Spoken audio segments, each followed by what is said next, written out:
What's happening, fishing friends? 2025 is here, so it is time we've got to talk about my best and my worst lures of 2024. Now, some of these are brand new lures that came out in the year. Others are just favorites that I used or things that I tried to see for the first time. So kind of new to me to see how they worked. So got a little bit of both. So enough yapping. Let's start with some Topwater. Hands down, for sure, without question, poppers were my #1 topwater of the year. I feel like if there was a hint of a topwater bite going on anywhere, I was 100% confident I could tie on a popper and catch fish with it. And, you know, I don't know if this is because people just don't throw them as much anymore, if it was just, you know, kind of good timing on my part. I don't know. I tried out a bunch of different ones. This was a new one that came out in the year, the Excite Baits Villain. Now, this is kind of a category of poppers that I look for. So it's the same as this one on the left over here, the Rio Rico, which so many people talk about. See how it's got this kind of finesse shaped head? Same thing as the Yellow Magic, another Japanese popper. The Rico and the Magic are a little bit more expensive, so look for sales on those. But it's this kind of more finesse popper, and yes, I do tie a loop knot on the front of it. It's this kind of more of a finesse popper to it, so I can really walk this, and that's really how I, for the most part, use these, is just walking them, like I would a little walking bait. You can stop it around cover, wood and stuff, and pop it. A lot of people think that the only way to work a popper is slow. Bloop, bloop, bloop, and there are poppers out there for that. For example, the Rebel P71 pop bar. You can see it's got a little bit larger, more aggressive mouth to it. So if you want that bloop, you can still walk this, a little bit larger target. So if there's a little bit of wind, you know, ripple to it, maybe a little bit dirtier water, going to something like this. Both are great. I have both in my boat or my kayak at all times, but the popper for sure. I was even throwing a couple of the mini ones, the Strike King and then the tiny Rebel popper on some BFS stuff. Yes, I got into BFS this year. All of them, didn't matter where I was going, seemed like they would catch. That was #1. 2 was frogs. Now, I didn't have an amazing frog year, but I did do a decent share of frog fish catching. #1 was this little scum frog. This is I think the scum launch frog, but it's the small series. So you can see here, compared to a Debo finger, just a little tiny bit over 2 inches. I always cut down the legs. I like to have that nice and compact. What's weird about these, they've got the big weight in the back and then a big hole right there in the old where it would be. But this bait sits like this. So the water level is like this. The head sits up. So even if you get a little bit of water in there, it doesn't sink. It sits up like this. Even if there's a little bit of water when you reel it in, you never have to squeeze these and make them pee, because as you cast on the back cast, it gets rid of all that water and then sits like this. So this is a good chugging style. If you like to just head down, chug your frog, this is a good one.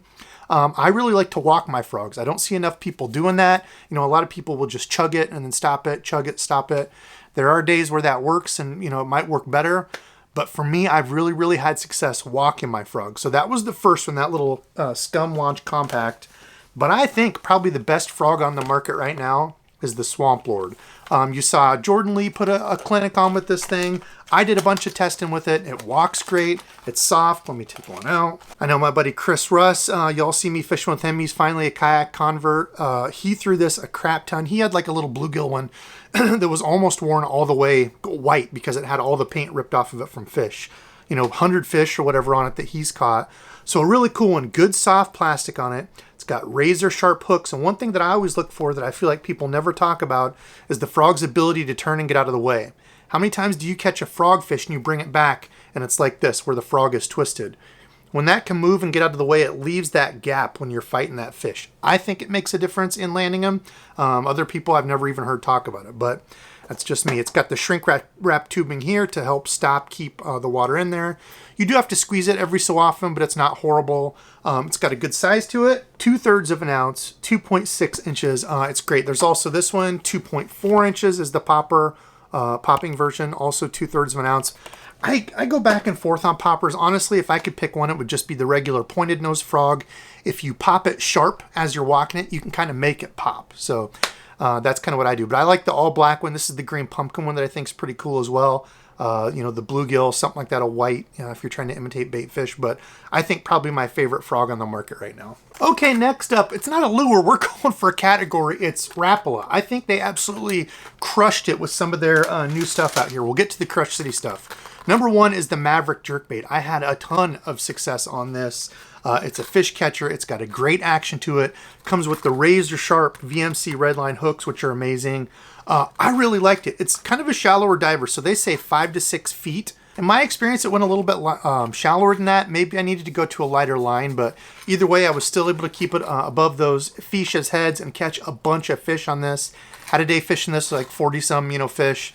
Granted, the biggest I think was like 1.5 pounds, 2 pounds, but still, when you whack 40-some, 50 fish in a day, that's a good time. So really, really like this one. I think they've got a hit there.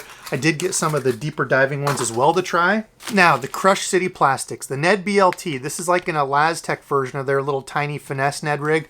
Awesome. Caught a bunch of fish on it. The Mayor, I've already done a specific video on these.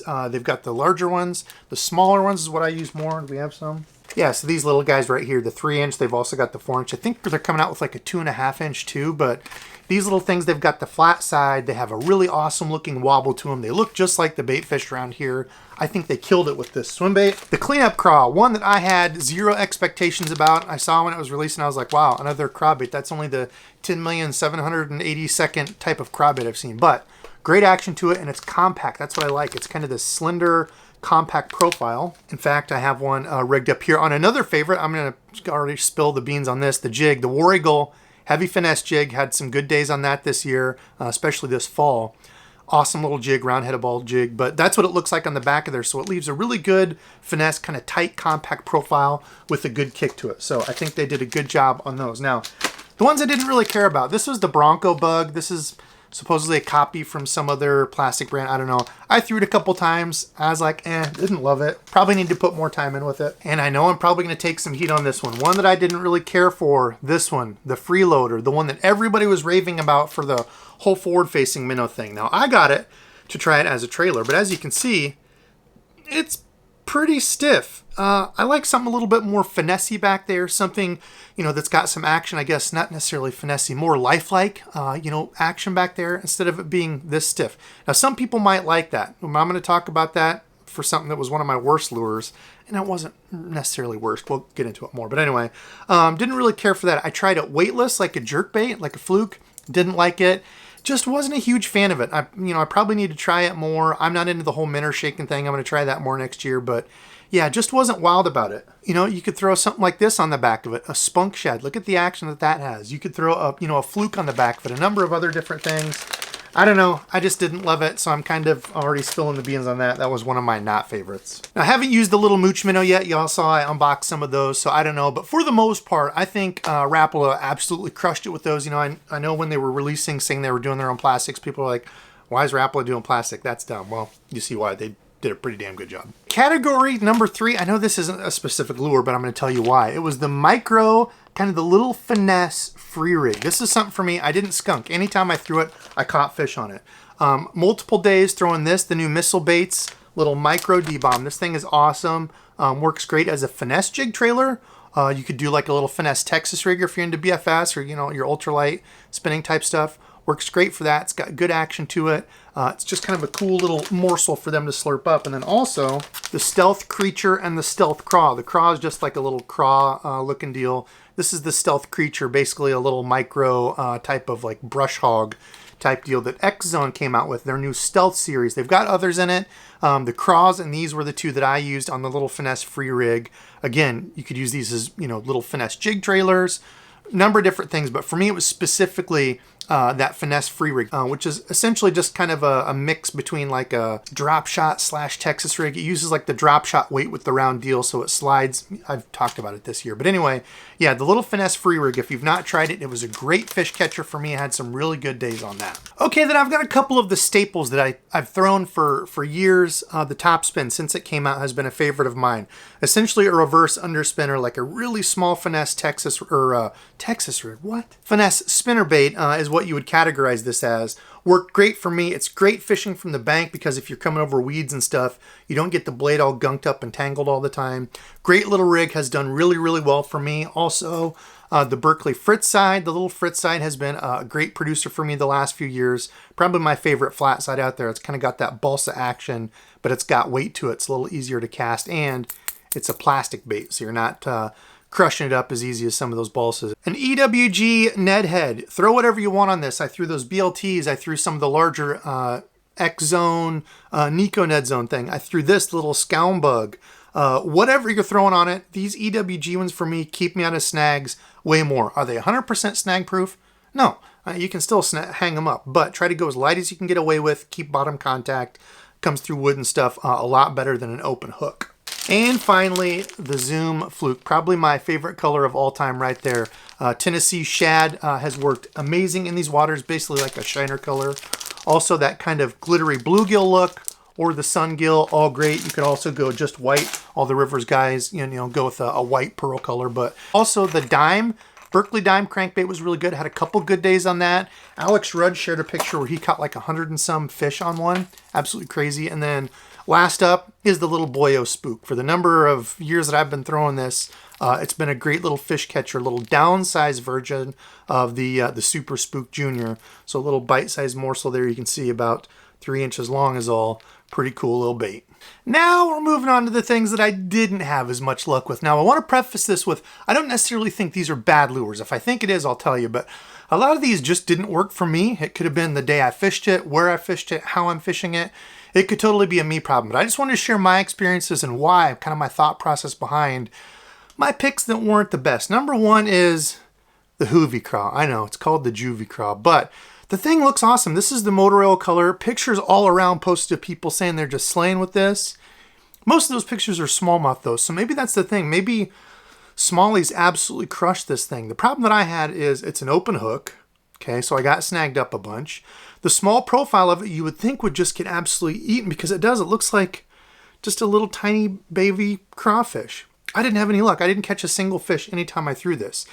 Now compared to the tube, which is, you know, basically what it's mimicking, I had some really good days on this stupid tube, you know, so I would have rather thrown something like this compared to this little guy. I had a lot more luck with this. Maybe it's the movement. Maybe it was the bigger size for largemouth.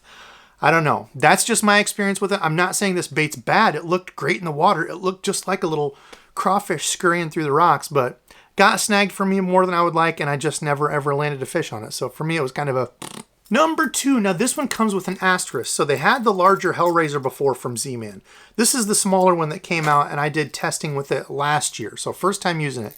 I still stand by. I think it's got a very unique, cool, different sputtering action at the top. I still like it. I don't care what other people say. People say it's a gimmick. Oh, it's in the clearance bin for $1. I wonder why. It's stupid. I get it. I get your deal with it, but getting it on the water, I think it's got a really cool sound to it. Now, the reason that it sucks is because for me, the hookup ratio with this thing has been awful. Now, one thing I did in testing it this year, and actually had a pretty good day catching fish on it, was added an extra split ring here. How to get this to a spot where you can see it. Normally, the hook is attached right to that split ring on the metal blade deal there. I added one extra split ring there. You'll probably be able to see it here. Added an extra split ring there just to get a little bit more dangle or distance to it. Because that's the only deal with this is the hookup sucks on it. And I think it was just because that hook was so tight to that blade under the body. I don't know. I don't have the correct answer for it. I still stand by that. I think it's a cool action. It's got a good sound to it. Whether it's supposed to be a gimmick with the, you know, the Rage, whatever blade thing that was back there, kind of looks like a Frankenstein of things. I still think it had a cool, different sound to it. Lots and lots of bites on it. The hookup ratio just... Next up for me was, I don't even have any anymore. It's the Bill Lewis Scope Stick. So not a new bait, came out, I don't know, a couple years ago. Their version of a jerk bait is supposed to be bigger, reflect more for, you know, scope fishing, forward-facing sonar. I didn't like it. I thought the action on it wasn't good. It felt a little bit bulky to me. It just wasn't consistent. Somebody said they liked them. I gave them basically all mine. I think I've got one around here somewhere. I couldn't find it, but just wasn't the jerk bait for me. The you know, the Maverick, you can go with the super expensive Megabass Vision. Everybody swears by those. I still think they're overrated, but don't roast me in the comments. You know, the Stunna. There's a bunch of other good ones out there. Scope Stick just didn't hit it for me. Sorry. Next up, again, one that I couldn't even find. I think I bought 2 packages of them because I was like, would they be any good? It was from Z-Man. It was the Chatter Spike. I was not a fan. It was too rigid. Kind of like I was talking about with the Freeloader. It was pretty much the same deal as this, but in Z-Man formula, you know, the stretchy Elastec, it just didn't have that soft, kind of subtle kick to it back there. I want something with that, you know, finesse-y kick. And this, you know, I guess does have the finesse because it's barely moving, but I want something with good movement. So when you pause it and stop it and kind of pop that chatterbait, that tail's really kicking back there. Chatter Spike didn't really do that. Now I threw it and I caught fish on it. It wasn't that it was awful, just for me, for the way I like them back there, I like something, you know, for a straight tail, something that's got more movement out of it, more like a loose tail back there. Now, maybe that's the wrong way of thinking. I know 75 people are already typing in the comments right now that the freeloader and the chatter spike are better than anything else.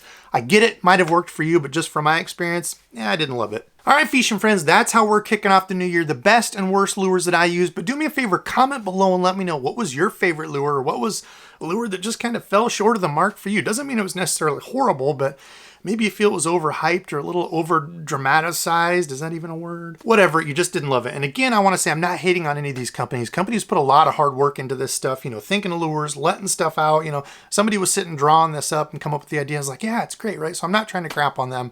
Just things for, again, maybe didn't work how I use it or the area that I use it. So if you have success, maybe give me some tips below. Let's keep it positive. I know I said there were some things I didn't like, but I hate dogging on people. There's enough of that in the world.